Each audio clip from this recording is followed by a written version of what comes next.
Hello, Alexa. Hi, Grace. Today we're going to be learning about something super important that we use every single day in our lives, and that is our respiratory system. So, this system in our body helps us breathe, it gets oxygen out, and it keeps our body working. So, you ready to learn about it? Yes. Cool. Tell me more. So, what is our respiratory system? So, the respiratory system is what allows us to breathe. So, every time we breathe, we take a big inhale. We take in oxygen from the air around us, and every time we breathe out, we exhale, and we get rid of the carbon dioxide, which our body does not need. So oxygen fuels our bodies, and we need it to do everything like walking, talking, and even thinking. And as we know, the respiratory system is crucial for speech as speech pathologists. So we're going to talk about inhalation first, and that's an active force when we breathe in. So when we inhale air comes to our bodies. It starts by going through our nose to our mouth, and after that, the air travels down into a tube, and it's called the trachea, which is a fancy word for windpipe, and the trachea splits into two bronchi, which we see right here. And this leads to our beautiful pair of lungs we have going. So, these tiny tubes bring the air into tiny air sacs called alveoli, which we see right here. These are all these little purple things. These are them. It takes our body and takes in the oxygen as it needs. So, is the picture accurate of how many alveoli we have? No, actually, we have over 500 million alveoli in our respiratory system, which is pretty crazy. I don't know how they all fit in there, but they do somehow. So, during inhalation, the rib cage is modified from its position of rest, and the lungs will expand. And the lungs will have to follow the change to help level the rib cage, which facilitates the pleura, which Miss Alexa will be talking about soon, as we can see right here. And as the muscles are being shifted from their rest positions, the force increase and will turn to its original position. So it'll go down and then go back up. And how will the lungs move? The lungs will expand and go out. Exactly. You got it. And now we're going to talk about exhalation. Exhalation is when we breathe out, and that's a passive force. So let's talk about exhaling. So when we inhale, our body pushes out carbon dioxide, and that our body needs to get rid of that type of gas. So the diaphragm is a big muscle. We see this really big green thing. This is a big muscle underneath our lungs. It also separates everything else from the body. And when the diaphragm relaxes, it squishes the air out, pushing back the bronchi, the trachea, and out through our nose. And it goes all the way back and out. So, expiration for normal breathing is relatively passive, but it's active for inspiration, as we said. So, we also have abdominal muscles. They contract, pushes the viscera down the diaphragm, and the thoracic muscle contract, pushing the rib cage downwards. Now, we're going to talk about the bronchi and the bronchioles and the alveoli. You got it. So the air travels through a network of tubes, starting with the bronchi, and then the larger tubes leading from the trachea into the lungs, inside the lungs. And these bronchi branches, as you can see, off into smaller and smaller tubes called bronchioles, which are like tiny little tree branches, as you can see. And then at the very end, like we said, we have the alveoli, and they're like little bubbles, as you can see. And the carbon dioxide is taken out through the exhaled.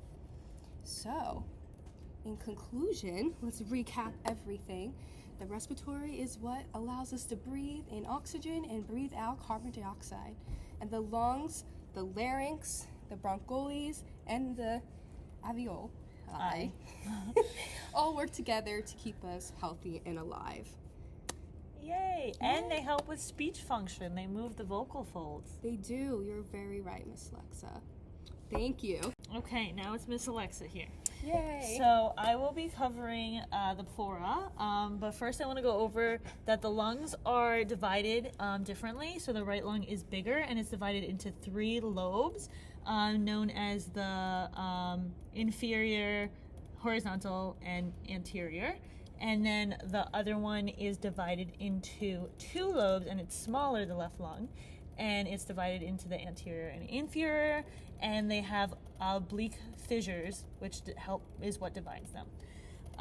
And the lungs are covered and protected by the pleura. The pleura is a continuous membrane, so it's not divided into 2, but we give it 2 different names based on the body parts that it's covering. So the pleura covering the lungs is known as the visceral pleura, and that part of the pleura doesn't have nerve endings, but then there is the parietal pleura, which covers the rib cage, and that does have nerve endings to help us protect ourselves and to be aware of what's going on in our bodies.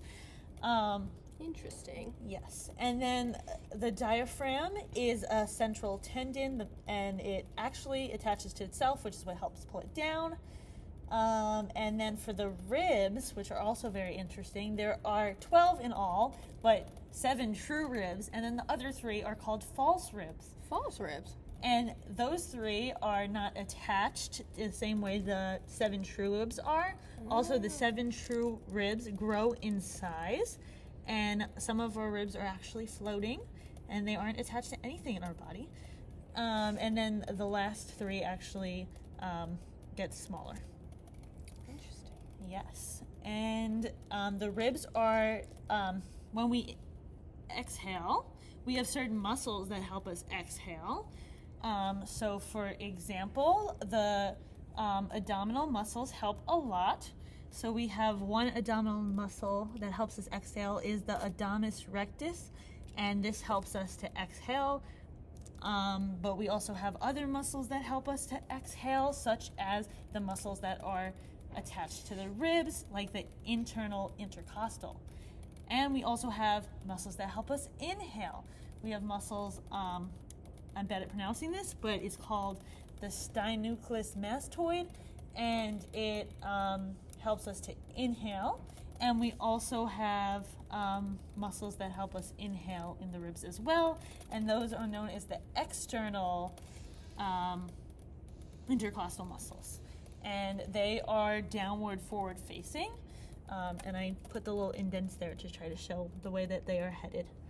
Okay, continuing on. So for speech, we need adequate air exchange, adequate air control, and adequate air volume. So that's why it's so important to study the respiratory system for speech. Oh. Yeah. And I just want to point out some of the different parts of the lungs. So we have 4 main parts that we want to focus on in the lungs, which is the costal area, which is when the lungs are touching the inside sides. And then we have the mediastinum, which is the space in between the lungs. And then we have the apex, but that's not one of the main 4, so I named 3. So then we also have the diaphragmic surface, which the lungs are shaped at the bottom like they are because of the diaphragm. Also, previously I mentioned the pleura, but I forgot to point out that the pleura is a negative air pressured space. And that's important because if it gets filled with air, it will actually cause our lungs to collapse. And if it gets filled with liquid, it would accidentally cause our lungs to collapse and harm us. So it's a negative pressure-filled space that's filled with air and very little fluid. The fluid that is in there is just so it won't stick to each other or cause like any friction.